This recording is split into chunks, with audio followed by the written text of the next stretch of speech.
ನಮಸ್ಕಾರ ವೀಕ್ಷಕರೇ, ಶ್ರೀ ಸರ್ವಪೀಠ ಜ್ಯೋತಿಷ್ಯ ಮಂಡಲಕ್ಕೆ ನಿಮಗೆಲ್ಲರಿಗೂ ಸ್ವಾಗತ. ಯೂಟ್ಯೂಬ್ನಲ್ಲಿ ನೋಡ್ತಾ ಇದ್ರೆ ನನ್ನ ವಿಡಿಯೋವನ್ನು ತಾವೇನಾದರೂ ಕೂಡಲೇ ಸಬ್ಸ್ಕ್ರೈಬ್ ಮಾಡಿಕೊಳ್ಳಿ. ಇಂದು ನಾವು ಸ್ತ್ರೀ ಪುರುಷ ವಶೀಕರಣದ ಬಗ್ಗೆ ಸೂಕ್ತವಾಗಿ ತಿಳಿಯೋಣ. ಏನು ಗುರುಗಳೇ, ಸುಮಾರು ಜಾಹೀರಾತು ನೋಡಿದ್ದೀನಿ, ನಾನು ಸುಮಾರು ಕೇಳಿದ್ದೀನಿ, ಯಾವುದೂ ಆಗ್ತಾ ಇಲ್ಲ ಗುರುಗಳೇ ಅಂತ ತುಂಬಾ ಜನಗಳು ನನಗೆ ಫೋನಿನ ಮುಖಾಂತರ ಕಮೆಂಟ್ಸ್ ಮುಖಾಂತರ ತಿಳಿಸಿದ್ದೀರ. ಇಲ್ಲಿದೆ ನೋಡಿ ನಿಮಗೆ ಪರಿಹಾರ. ನೋಡಿ ವೀಕ್ಷಕರೇ, ಒಂದು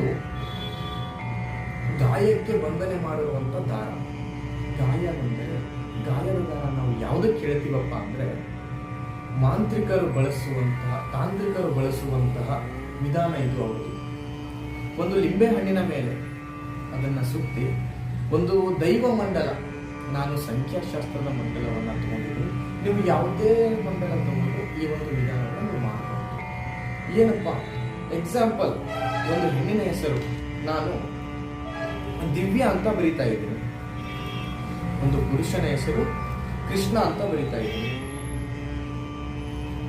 ಇವರ ಇಬ್ಬರಲ್ಲಿ ಯಾವ ತರ ತೊಂದರೆ ಆಗ್ತಾ ಇದೆ?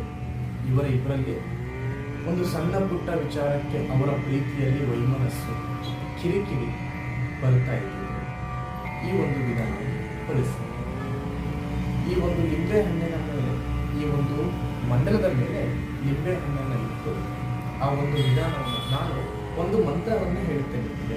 ಆ ಮಂತ್ರವನ್ನ ಒಂದು 500 ಒಂದು ಸಲ ಒಂದು ದಿನದಲ್ಲಿ ತಾವೇನಾದ್ರೂ ಜಪಿಸಿಕೆ ಆದ್ರೆ ನಿಮಗೆ ಇದರಿಂದ ಏನು ರಿಸಲ್ಟ್ ಬೇಕು ನಿಮಗೆ ಸಿಕ್ಕೇ ಸಿಗುತ್ತೆ. ನಿಮಗೆ ಖಂಡಿತ ಪರಿಹಾರ ಸಿಕ್ಕೇ ಸಿಗುತ್ತೆ.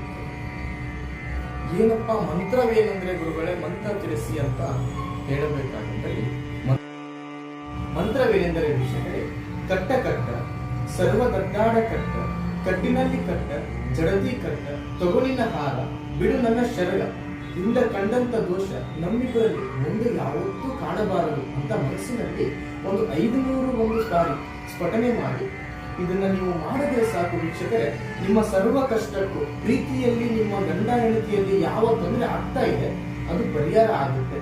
ಇನ್ ಕೇಸ್ ನಿಮ್ಗೆ ಈ ಒಂದು ಮಂತ್ರ ಹೇಳಕ್ ಆಗ್ತಾ ಇಲ್ಲ, ಹೇಳಿದ್ರು ನೀವು ಪರಿಹಾರ ಸಿಗ್ತಾ ಇಲ್ಲ ನಿಮಗೆ ಅಂದಾದಲ್ಲಿ ಕೆಳಕಂಡ ನನ್ನ ನಂಬರಿಗೆ ಕಾಲ್ ಮಾಡಿ, ಅದು ಏನಿದೆ ಪರಿಹಾರವನ್ನು ನಾನು ತಿಳಿಸ್ಕೊಡ್ತೇನೆ.